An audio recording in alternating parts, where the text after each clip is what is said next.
पंचायत रोजगार सेवक का अपनी मांगों को लेकर बेतिया में हुआ बैठक। मिलन समारोह के तहत रोजगार देने वाले रोजगार सेवकों ने खुद को बेरोजगारी के साए में बंधुआ मजदूर बताया। अति अल्प मानदेय आय में महंगाई की मार झेल रहा है उनका परिवार। न्यूज़ 9 टाइम्स बेतिया से आशुतोष कुमार बर्णवाल की ब्यूरो रिपोर्ट। बिहार राज्य पंचायत रोजगार सेवक संघ के बैनर तले पश्चिमी चंपारण के रोजगार सेवकों की एक मिलन समारोह के साथ अपने मांगों को लेकर एक बैठक का आयोजन बेतिया के निजी सभागार में हुआ। कार्यक्रम के तहत जिला इकाई के अध्यक्ष संजय कुमार सिंह ने बताया कि पंचायत रोजगार सेवकों PRS की नियुक्ति ग्रामीण विकास विभाग बिहार सरकार के अंतर्गत DRDA के अधीन विज्ञापन के माध्यम से BCECE बोर्ड पटना के द्वारा की जाती है, जिसमें कठिन लिखित प्रतियोगिता परीक्षा उत्तीर्ण होने के बाद मेरिट के आधार पर स्थायी सरकारी बहाली की विधिवत सभी प्रक्रिया को पूरा करने के बाद अति अल्प मानदेय पर मात्र 2 वर्ष के अनुबंध पर की गई बहाली के बाद मनरेगा योजना के सफल संचालन एवं क्रियान्वयन की अहम जिम्मेदारी सुविधाओं के घोर अभाव में हमारे कंधों पर डाल दी गई और हमें मनरेगा कर्मी बना दिया गया।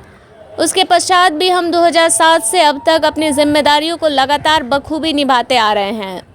पंचायत रोजगार सेवक वर्ष 2007 से आज तक विगत 16 वर्षों से मनरेगा जैसे अति महत्वपूर्ण एवं महत्वाकांक्षी योजना के सफल संचालन क्रियान्वयन के साथ साथ पंचायत सचिव के समकक्ष पंचायत के सभी कार्यों के अतिरिक्त पंचायत प्रखंड एवं जिला स्तर पर कठिन से कठिन कार्यों की भी जिम्मेदारी दी जाती है, जिसे पूरी कुशलता पूर्वक विषम एवं विपरीत परिस्थितियों में रहने के बावजूद भी बखूबी व बेहतर तरीके से निर्वहन करते हैं। आगे अध्यक्ष ने कहा कि 16 वर्ष से विभागीय महत्वपूर्ण जिम्मेदारियों को निभाने और अपनी संपूर्ण श्रम शक्ति का निर्वहन में सदुपयोग करने के बाद भी आधुनिक कमरतोड़ महंगाई में अति अल्प मानदेय 11,000 से 13,000 रुपये प्रतिमाह मानदेय के रूप में दिया जाता है और आज भी अनुबंध कर्मी के रूप में ही कार्यरत हैं। 16 वर्ष के कठिन परिश्रम के बावजूद भी 16,000 रुपये प्रतिमाह मानदेय नहीं मिलने वाले हम रोजगार सेवक दूसरों को रोजगार देकर खुद बेरोजगारी के साए में संविदा कर्मी के रूप में बंधुआ मजदूर बनकर जीवन जी रहे हैं। योग्यता, प्रतियोगी एवं प्रतिभाशीलता से अपने जीवन के बहुमूल्य 16 साल मनरेगा योजना में सफल संचालन के साथ विभाग के सभी निर्देशों के पालन एवं विभिन्न जिम्मेदारियों के निर्वहन में बिता दिए। अति अल्प मानदेय और अनुबंध की नौकरी में अच्छी पढ़ाई, दिन और उज्जवल भविष्य का सपना 16 वर्ष की नौकरी में समाप्त हो गया। कहीं अन्यत्र नौकरी करने की उम्र सीमा भी नहीं बची। ऐसे में रोजगार सेवकों के परिवार के भरण पोषण एवं जीवन यापन के लिए बस एकमात्र अंतिम सहारा नौकरी को स्थायीकरण कर महंगाई भत्ता के साथ सम्मानजनक मानदेय एवं योग्यता के आधार पर समायोजन ही है। अपने अनुबंधित मानदेय पर महंगाई, पारिवारिक बोझ, बच्चों की शिक्षा और बूढ़े माँ बाप के स्वास्थ्य सुविधाओं के साथ सब परिवार का भरण पोषण कष्टदायक एवं चुनौतीपूर्ण है। इस युग में 16 वर्षों से लगातार सेवा करने के बाद भी सम्मानजनक मानदेय और महंगाई भत्ता नहीं देना अन्याय है।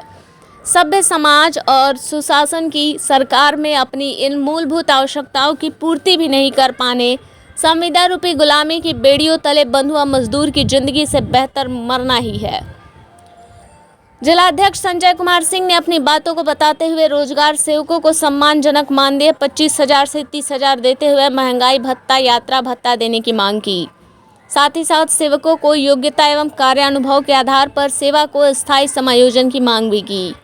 कार्यक्रम में पश्चिमी चंपारण के तमाम पंचायत रोजगार सेवकों की उपस्थिति रही, जहां सभी ने अपनी मांगों को लेकर अपना समर्थन दिया। News 9 times. सर, बिहार राज्य पंचायत रोजगार सेवक संघ के द्वारा जो आज मिलन समारोह आयोजित किया गया है, उसका क्या उद्देश्य है? इस बिहार राज्य पंचायत रोजगार सेवक संघ के द्वारा जो आज ये मिलन समारोह आयोजित किया गया है, कुछ दिनों से संघ हमारा निष्क्रिय हो गया था।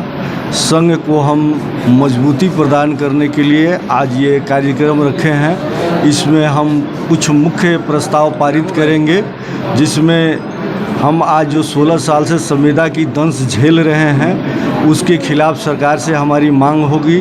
अन्यथा लड़ाई की जो सरकार के साथ हमारी होगी, आंदोलन का रुख हम अपनाएंगे। हमारा मानदेय भी जिस माने महंगाई के हिसाब से बढ़ना चाहिए वो नहीं बढ़ रही है, और उसमें भी बहुत सारी विसंगतियां हैं, उसकी दूर करने के लिए भी हम सरकार से मांग करेंगे। और अस्थायीकरण, चूँकि 16 साल हमारे नौकरी करते हुए हो गया, लेकिन आज भी हम संविदा के पद पर ही हैं, यह अस्थायीकरण होगा। जब कुछ जो सामाजिक सुरक्षा से संबंधित मांगे हैं वो भी हम सरकार के समक्ष रखेंगे, जिसका लाभ हमें मिल सके, क्योंकि हम अल्प मानदेयी हैं और हमें बहुत सारी चीज़ें ऐसी है जिसके लिए हमको संघर्ष करना पड़ता है। सरकार के द्वारा जो लागू की गई है सेवा अभिलेख की बात हुई थी, जो आज तक हमारे ज़िला में हमारे किसी भी संविदा कर्मी का सेवा अभिलेख और सेवा पुस्तिका का संधारण नहीं किया गया है, इसकी भी हम मांग करेंगे। ये सारे हमारे प्रस्ताव हैं। आपका परिचय? संजय कुमार सिंह, जिला अध्यक्ष पंचायत रोजगार सेवक संघ पश्चिम चंपारण। सर, जो आज मिलन समारोह हो रहा है उसमें आप लोगों की कई तरह की मांगे हैं और कई तरह की योजनाएं हैं, इसका उद्देश्य क्या है? क्या आप चाहते हैं प्रशासन से, क्या चाहते हैं सरकार से? देखिए, हम सभी पंचायत रोजगार सेवकों की बहाली 2007 में विधिवत तरीके से प्रतियोगिता परीक्षा पास करने के बाद सरकारी और अस्थाई बहाली की जो विधिवत तरीका है उसके हिसाब से हमारी बहाली की गई, और 16 साल से लगातार 2007 से अभी तक हम लोग 16 साल से काम कर रहे हैं। और 16 साल काम करने के बाद बताइए, इस सुशासन की सरकार में, इस सभ्य समाज में एक दुर्भाग्य है कि 16,000 रुपया भी हम लोगों को नहीं दिया जा रहा है। जहाँ एक नियोजित शिक्षक लोगों को सरकारी सुविधा, अन्य सरकारी सभी सुविधाएं दी जा रही है, उन लोगों को मानदेय देखिए कहाँ से कहाँ चला गया। और हमारी बहाली जो विधिवत हुई है, कंपटीशन के आधार पे हुई, फिर भी हम लोग अनुबंध कर्मी के रूप में अनुबंध का ध्वंस झेल रहे हैं। हमारा और हमारे बाल बच्चा परिवार का सारा भविष्य खतरे में है, अंधकारमय भविष्य है। इसीलिए सरकार से हम लोग गुजारिश करते हैं, लगातार संघर्ष करते हम लोग आ रहे हैं, 2007 से ही संघर्ष करते आ रहे हैं कि ये सरकार सबके बारे में सोच रही है, सबके बारे में अगर कुछ कर रही है तो निश्चित तौर पे हम लोग के भविष्य के बारे में भी, हमारे बाल बच्चों के भविष्य के बारे में भी सरकार को सोचनी चाहिए। आखिर यहीं हम लोग के भी पालनहार हैं, सब करता धरता हम लोग इनके हैं, इन्हीं के टाइम में हमारी बहाली हुई थी, तो इन्हें हमारे ऊपर भी, हम सभी रोजगार सेवकों के बारे में भी सोचनी चाहिए। मुख्य मांगे हम लोग का यही है कि बढ़ती हुई महंगाई को देखते हुए हमें सम्मानजनक मानदेय दिया जाए, महंगाई भत्ता निश्चित तौर पे दिया जाए। सभी विभागों में महंगाई भत्ता दी जाती है, इसीलिए हमें भी महंगाई भत्ता दी जाए, और यात्रा भत्ता भी दी जाए। और हमारी नौकरी जो है मनरेगा के गाइडलाइन, DRDA के गाइडलाइन के अनुपालनार्थ है, हमें अस्थायी किया जाए और हमें निश्चित रूप से समायोजित किया जाए। हम कभी भी मनरेगा कर्मी के रूप में बहाल नहीं हुए थे। हमारी बहाली DRDA के तहत, बिहार सरकार में ग्रामीण विकास विभाग के अधीन DRDA के तहत हमारी बहाली हुई है।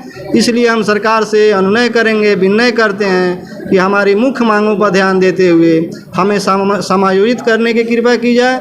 फिलहाल हमें सम्मानजनक मानदेय दिया जाए, बस है। मेरा नाम नागेंद्र कुमार भारती हुआ, मैं इस जिला कमेटी के सलाहकार समिति के जिला सचिव हूँ।